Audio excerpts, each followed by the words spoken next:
Test, test, test, test, test, test, test, test. It's for the 29th of June 24, and I'm talking about the France election tomorrow, which in my opinion might be D-Day for Europe against the thing that's happened to Europe in 2,000 years, as Rafi Heidelmann says. I agree with him anyway. I agreed with him myself before I knew he'd said it. Yeah, it's finally D-Day because it looks like for the first time, finally, after 40 years or something, Le Pen's party are going to have a victory in France. And that's good for all of Europe. And the other good thing about it is the British election's only about 4 or 5 days away on Thursday. And hopefully it will give people the confidence to vote reform, because we're always told we're not allowed to vote for certain parties because we're not being British by voting for them. But if you'd voted for them 40 years ago, we wouldn't be in this mess, because we're heading for total anarchy. It's not going to be good for anyone. And humans have evolved over, I don't know, 2 million years or something. What's happened over the last 75 years in Britain is a very unnatural situation, and it's changed the country forever. I don't think Native women realise that they're going to be a minority, and so their views will be a minority view in the New Britain. So, yeah, in France it looks like, because every time we get near to these French elections, two things seem to happen. First of all, everybody tells them that they're going to be the R word if they vote for, what they called now, they've changed their name. It's not Renew, is it? Whatever it is, Le Pen's party anyway.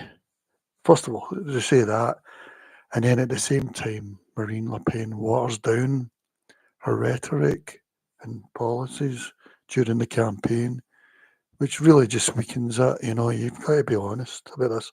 I mean, I prefer the other mob, Zamir, whatever.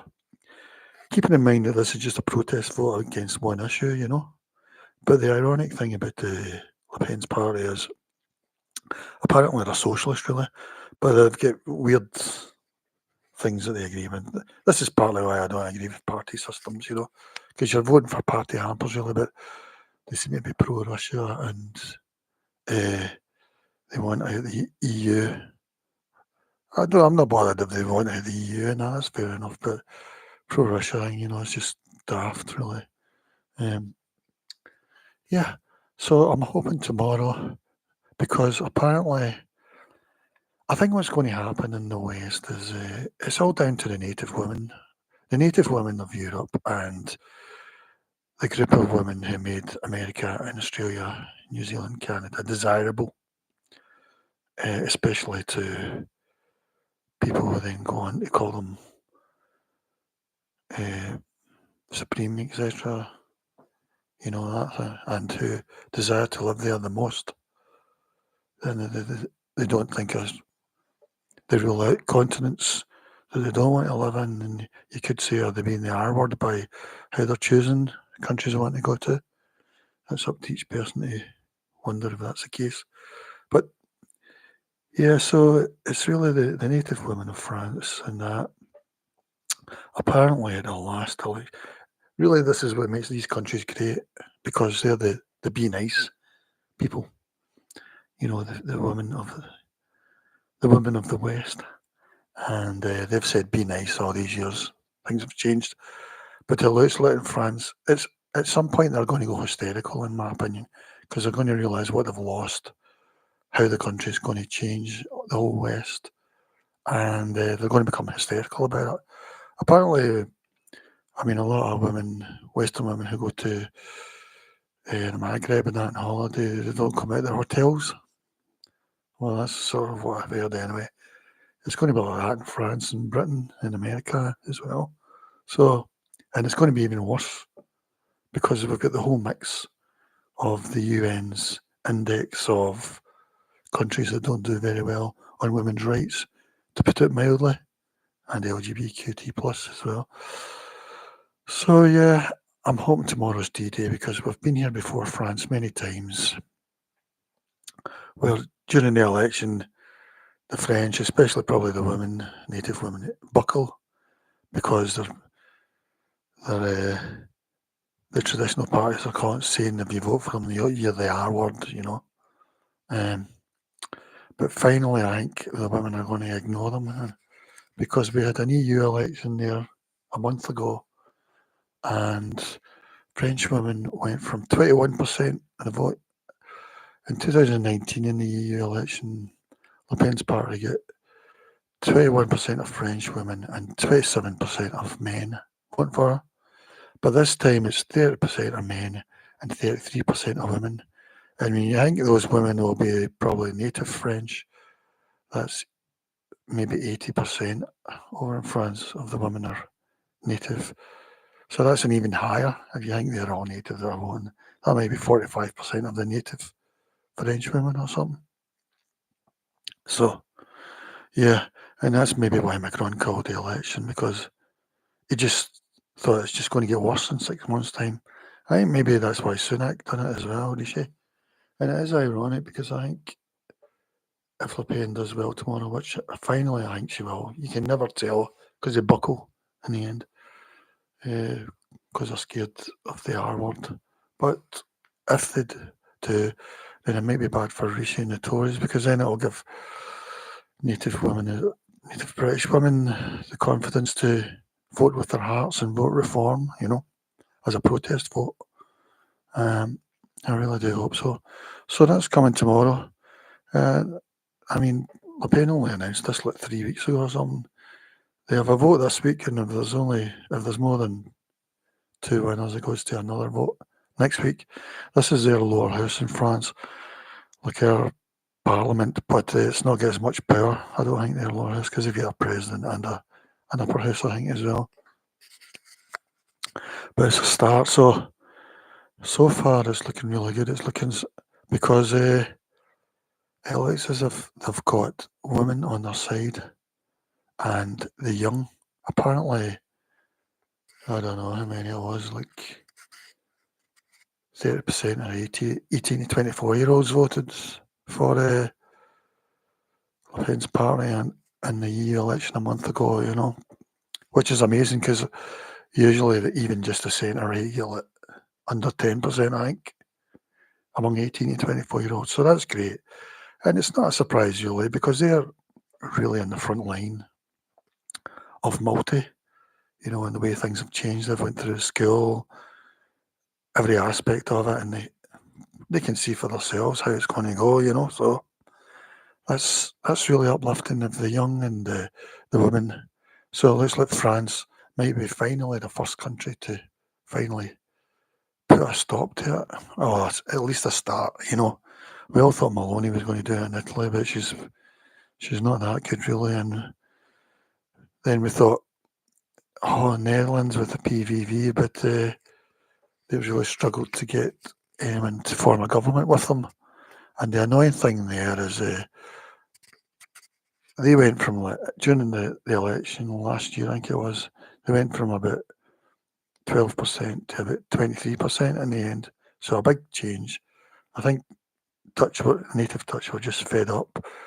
But then after the election, when the others were saying they wouldn't work with them and that, in polls after the election, they went up to about 31%. So that really annoys me that extra 8% or whatever regret not voting for PVV. You've really got to abandon the left, abandon everything. We're talking about existential now. We're talking about avoiding anarchy, which is going to be bad for everyone. Who knows what's going to happen to women's rights in LGB, you know, because the natives are going to understand you're going to be a minority and others are going to decide women's rights and stuff. So, yeah, so I'm really looking forward to this election tomorrow in France. I think the results will start coming in about 8 o'clock at night or something. So that's really something to look forward to. It does feel as if they're finally, you know, at the moment, the traditional parties will be saying, don't vote for her, or you're the R word.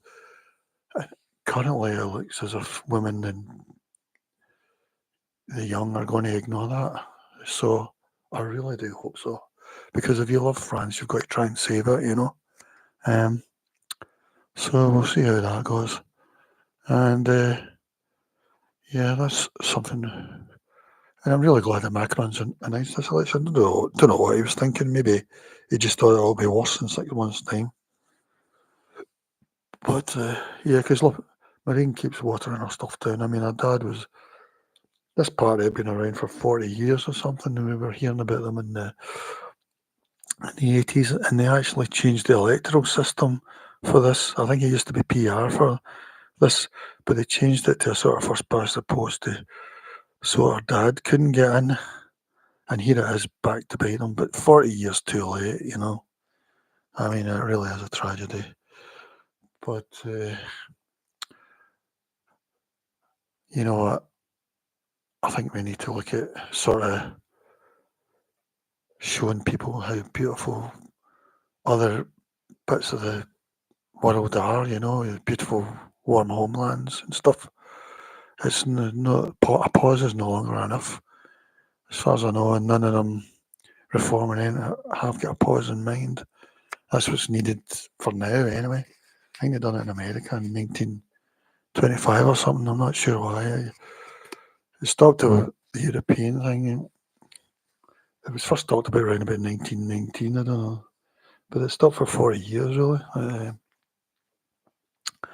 Yeah. So hopefully this is the way the whole West is going to turn. So that's why I'm calling it D-Day, you know, because it's not the victory, it's just the first bridge point, really, bridgehead. You could say Netherlands went slightly that way, but not enough. They buckled it a bit. This can be pretty overwhelming tomorrow, you know, this is a real message. And hopefully it'll give people the confidence to vote reform, and especially people who vote Labour, Lib Dem and that, especially women, the Greens. You've got to understand that these are all trying to destroy the country, basically, with that one issue.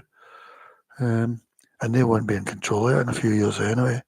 They won't have any control. So, yeah, if you vote SNP, Labour, or Lib Dem, you've got to vote Tory at least, or for the right, preferably a reform.